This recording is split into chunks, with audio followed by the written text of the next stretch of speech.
let me welcome you to the first episode of Security North and South. In this new year, Mark Folmer and I thought we'd start out by talking about why we created Security North and South, and then talk a little bit about what we feel like 2022 is going to hold for the security industry. But first of all, if you want to find out more information about Security North and South, we invite you to visit our website, securitynorthsouth.com. You can also find us on LinkedIn, Twitter, Facebook, and of course our YouTube channel. So hit the website up for future updates and future episodes. We're excited about what we have in store for 2022. We feel like this is an adventure the industry can go on with us, and we're going to have a lot of neat and exciting things in store. So Mark, it's always good to see you. So why don't you tell us about Security North and South? Yeah, same here, Eddie. Great to see you. Thanks for the intro.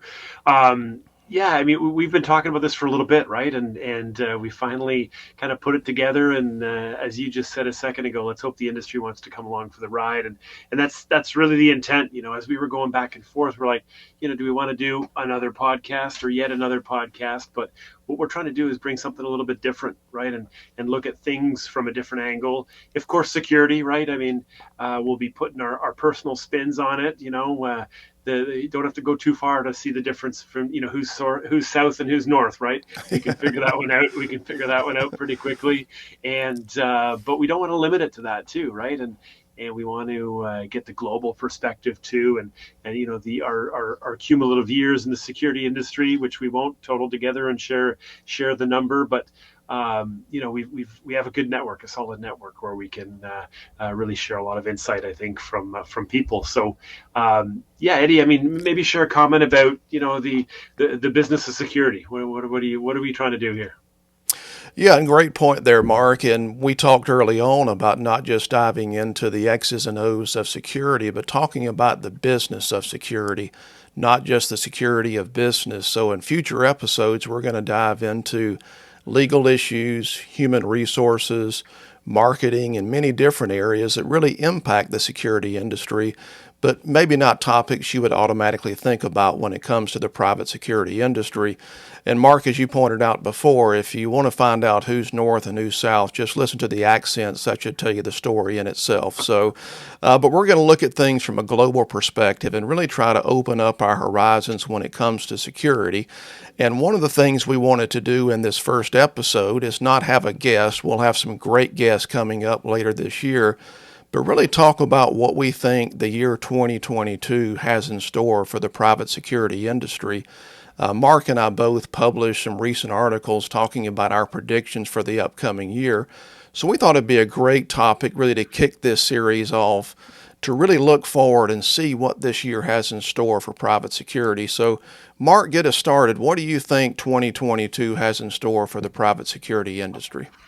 Yeah, thanks, Eddie. You know what? And it's funny because obviously, you know, security service professionals background, both of us, and you know, we're looking at 2022 from a security industry perspective, but not just a private security industry perspective. And I think that my first point, which is staffing challenges, I'm kind of stating the obvious, right? We read about it all the time. You know, I've heard comments of, hey, you know, if I could bring on 1,000 new people tomorrow, I would, and I'd have them working within 5 days. You know, things of that nature. And the truth of the matter is, you know, there's all these discussions about, you know, are we going to be getting back to normal, or what's the new normal? And you know, I think that if we think about staffing challenges down the road, 2022 and even beyond, people aren't rushing back to certain frontline jobs. Security is one of those in a lot of cases.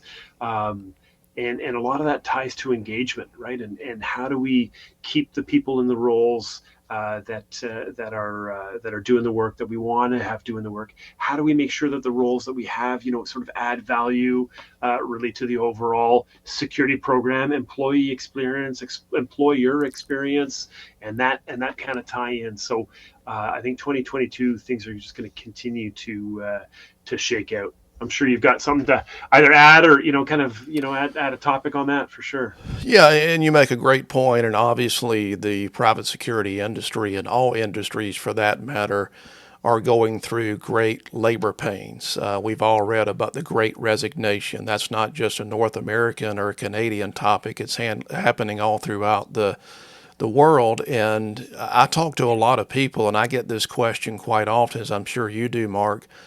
How are you competing in the marketplace to get that top tier talent? And we sometimes are predisposed to give those stock answers. Well, we're going to make sure we pay top quality wages. We're going to make sure we have the top quality benefits. And that should be assumed in most markets. And I think you raise a very, very good point. Beyond that, it really comes down to that employee engagement, making sure they feel like they're part of a culture, a part of a team. They feel that self-worth. And again, in future episodes, we'll dive into human resources challenges more deeply to really see some of these things in their truest form. But really having that employee engagement, that's going to be more important than ever in 2022 and beyond. The first point I was going to make about 2022 is something I penned in the article, and I deemed it risk replaces react. And what I meant by that is we are a very reactive industry. Now, that can be counterintuitive because we're supposed to be proactive, but when it comes to responding to threats, sometimes we can be very reactive. So I think in 2022, we're going to continue to see that evolution toward a risk-based model when it comes to security programs, not just reacting to things that happen, but really looking at organizations and using things like enterprise security risk management principles to come up with a good, solid, comprehensive security plan, not just reacting. And part of that is using technology along with personnel. I also mentioned the article about not having an us versus them, but using technology as a force multiplier, using technology as a way to mitigate threats that you may not can really do effectively with personnel. So I can see that continued evolution toward risk management replacing that reactive model. What else are you seeing, Mark? Yeah, no, I totally agree. And quick comment: if that doesn't summarize, the security of business versus the business of security, right? I mean, there's just that whole idea of risk prevention, reaction, ESRM. You mentioned it, the tie into, hey, what are the business's objectives? Well, the Yeah. business's objectives are to manage that, kind of manage the risk and so on. And the business objectives are much bigger than that. They're about delivering whatever the product is or Yeah. whatever the service is. And how people go about that kind of brings me to my second topic, right? Is just that openness to change and innovation. Part of it is, kind of kicking and screaming. I use this example a lot. We're shopping for mitigating measures. We're at the grocery store. We go down the security services aisle. On one side there's the uniformed security officers with all their different qualities and qualifications. On the other side there's the cameras and the access control systems and the intrusion systems and so on. But what else, right? And how can those things be sort of mixed together? So the industry, by its nature, by its demographic, and I'm not painting everybody with one brush, of course, but a little bit, definitely change averse, which human nature, we're all a little change averse, Yeah. but also a little innovation averse, right?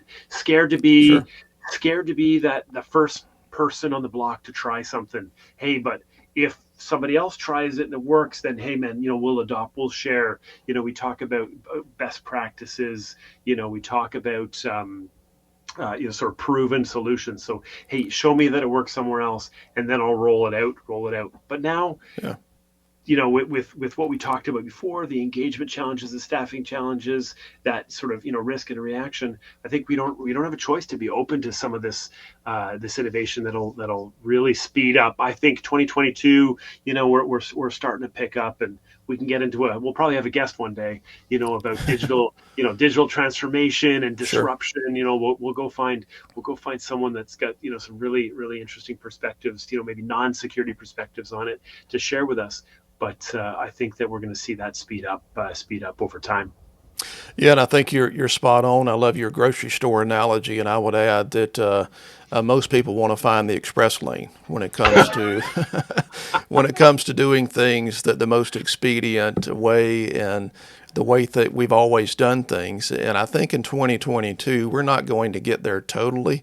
this year, but I think we'll see an expansion of the type of thinking that really needs to be immersed in that risk model and Yeah. really looking for what works best, not just what we've done before, but whether it's personnel or technology, what is actually going to work the best. I would That sort of go ahead. Yeah, no, sorry. I was going to say that that express lane comment is true to the point about kind of the openness to it. Is people's expectations from their day to day, right? So you go to a fast food restaurant. You used to walk up to the cash and order. Now you're going to a kiosk and you're ordering, right? Yep. You're going to your Netflix. You're not waiting for a certain day to watch something. It's on demand. You've got your information right there. So yeah, Yeah, the change is happening all around us every day, and the security industry is certainly no different. The second point that I had was sort of ping-ponging back to that talent acquisition, the labor issues, and to put a little bit of a different spin on it, we talk almost nonstop every day about attracting top quality applicants. How do we fill these gaps in labor? But one of the things that I've been keying in on here lately is how do we develop the people that we already have? And I think the industry does a pretty decent job. We could talk about the multitude of certifications, the multitude of training programs that are geared toward the security aspect of our industry. Things like patrol techniques all the way up to cybersecurity. I think there's no deficit of information and programs out there, but when it comes to what we talked about before, almost one of the cornerstones of security north and south, that business of security, we don't have a lot of things out there that develop leaders when it comes to the non-security aspects of our business.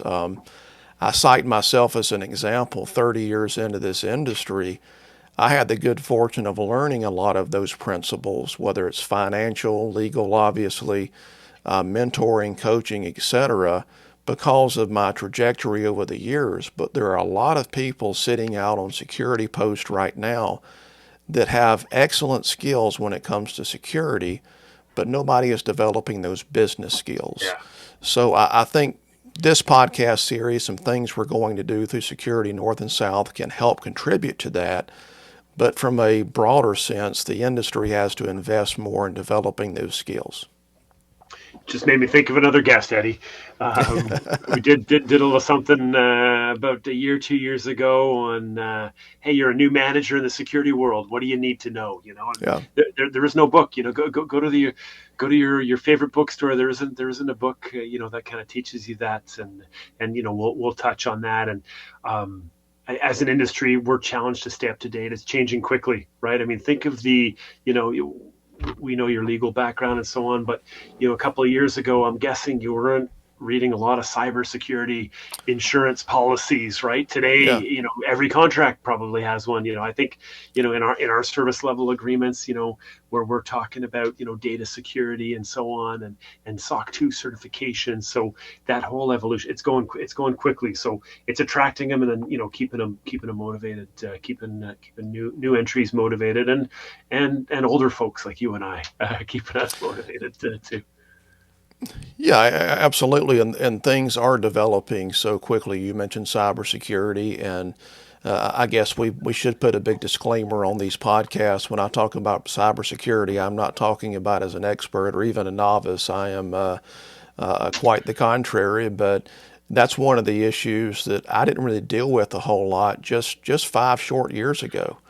Now it's one of the things we look at quite often, whether it's from an insurance perspective or clients wanting to know how we're handling potential issues or real issues. So things move at a very rapid pace, and we have to start to invest in those future leaders, not just security topics, but how do you handle those HR issues, those legal issues, those insurance issues? So the industry has to do a much better job to step up and meet that challenge head on.